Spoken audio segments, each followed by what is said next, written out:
TC-4 tank is one of the most famous and influential tanks in military history. This Russian tank played a vital role in the Allied victory in World War II.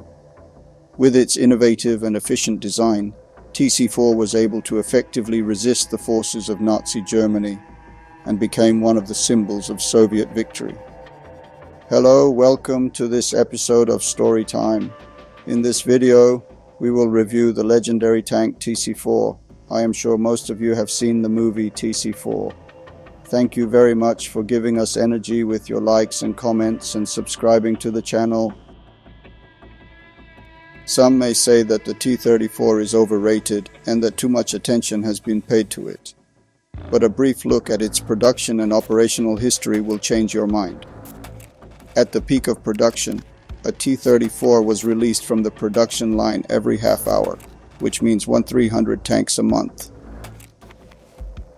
In the Battle of Stalingrad, which was the bloodiest battle of the Second World War, the T-34 factory was only 9 kilometers from the front line.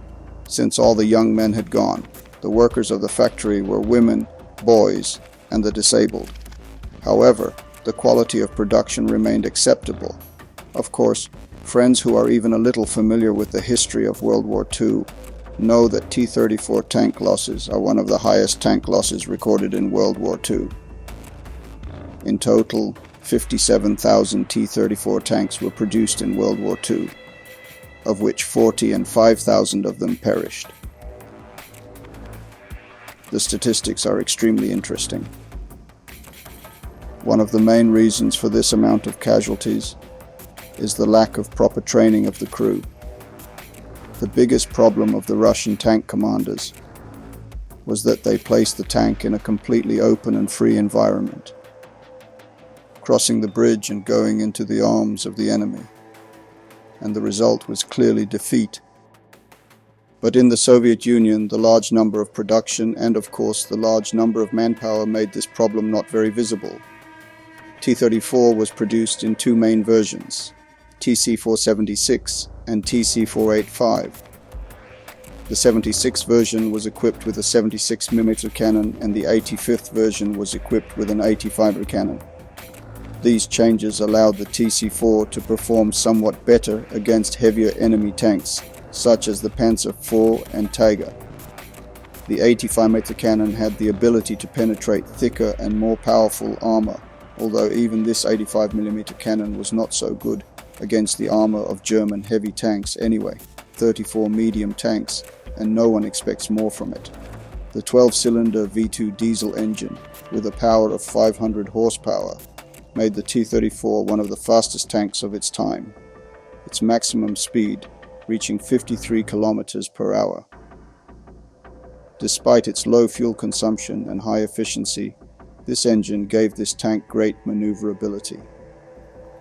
The suspension system allowed fast and smooth movement on rough terrain. Also, the wide sands of the TC-4 gave it a significant advantage over German tanks in uneven terrain and mud. The T-34 tank had a good balance of firepower, maneuverability and armor, and its mass production began in 1940.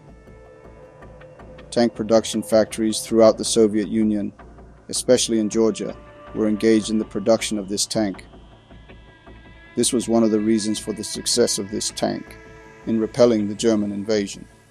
Was produced. This allowed the Soviets to quickly replace battlefield losses and reinforce their army with new tanks. T-34 was used for the first time in the early wars with Nazi Germany in 1941. Despite the initial weaknesses in the tactics of using the T-34 tank, it quickly established itself as one of the best tanks on the battlefield. The Germans did not think that the T-34 was a good tank, and at first they thought it was an exaggerated communist propaganda. But after the invasion of the Soviet Union, they were a little shocked, to the extent that the German Field Marshal von Kleist said that the T-34 is the best tank in the world. The cannon of this tank was still better than the cannon of German tanks of its class until the year 1942, but with the advent of Tyrs and Panthers, it lost its superiority. Although he could penetrate these two tanks from 500 meters away, the problem was that he himself would be hunted by these two tanks at 1500 meters away.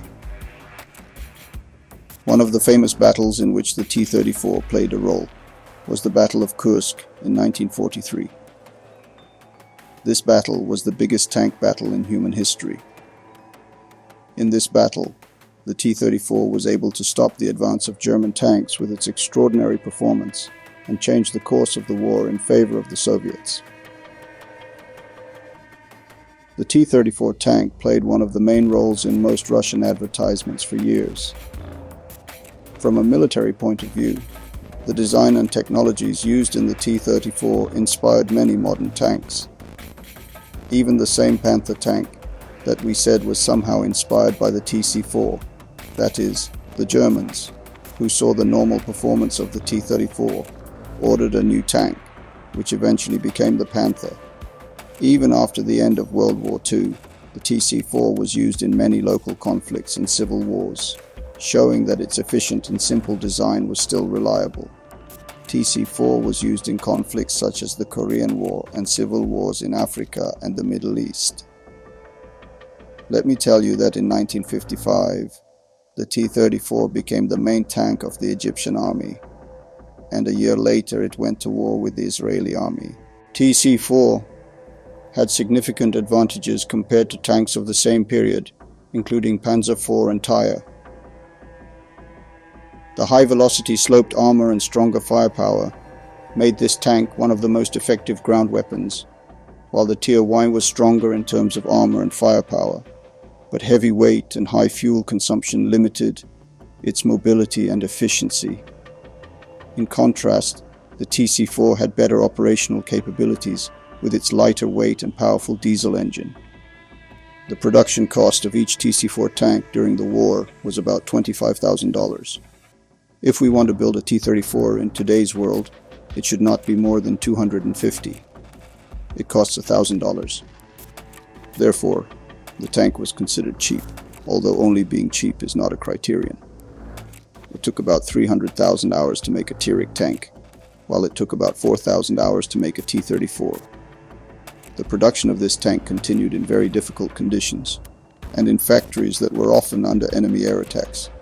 This showed the commitment and continuous efforts of the Soviet workers. Even in war conditions, and under constant air attacks, the production of T-34 tanks did not stop and continued steadily. The T-34 was designed to be easily repaired with minimal equipment. The simple maintenance of this tank became one of the key factors in increasing its durability and efficiency in the war. Thank you very much for being with us so far. Be sure to comment your comments and don't forget to like this video.